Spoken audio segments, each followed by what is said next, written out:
অজু করে সিজদায় লুটিয়ে পড়ে চোখের পানি ছেড়ে আল্লাহরে পাপের স্বীকৃতি দেন। আল্লাহ, এমন কোন জুলুম নাই, গুনাহ নাই আমি করি নাই, সগীরা কবিরা, জেনে না জেনে, ইচ্ছায় অনিচ্ছায়, শিরকি বেদাতি সব গুনাহ করেছি।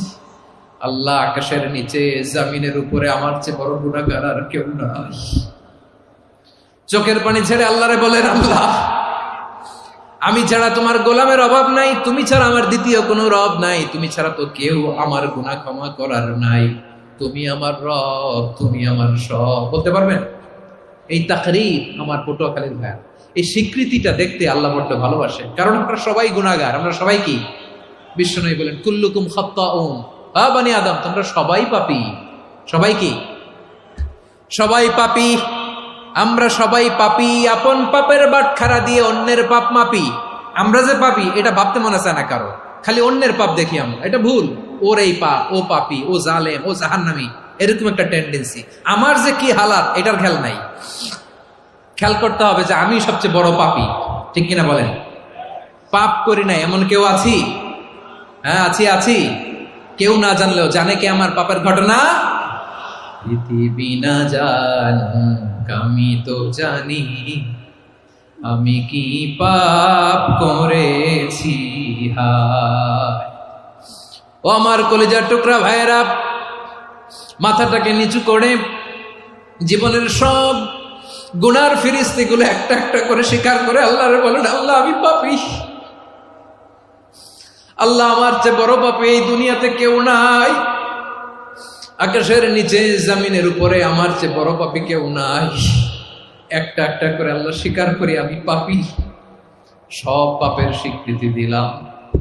পৃথিবী না জানুক আমি তো জানি, আমি কি পাপ করেছি।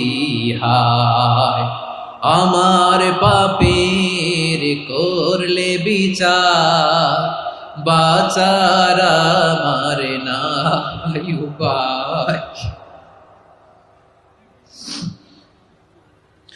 দয়াময় তুমি মাফ করো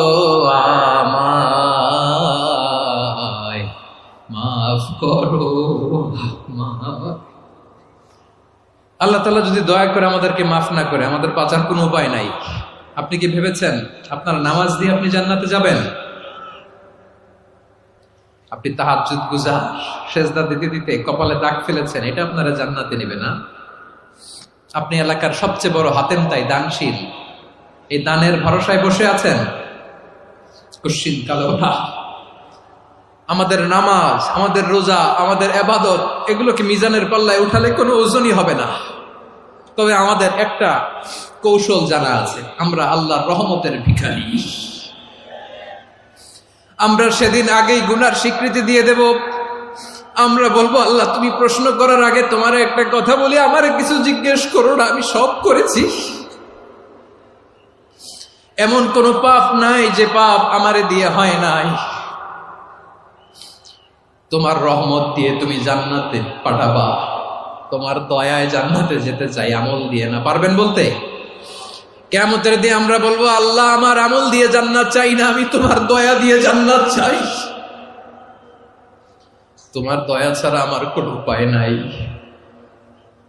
কারণ আল্লাহ যদি বিচার করে, বাঁচার কারো উপায় নাই। আল্লাহ যদি বলে ফেলেন, তুই এটা করলি কেন, ওখানে গেলি কেন, কোরআনে 1000 বার নিষেধ করলাম, তারপরেও এই পাপে জড়ালি কেন, এরকম প্রশ্ন ছুড়ে দিলে আমার উত্তর আছে?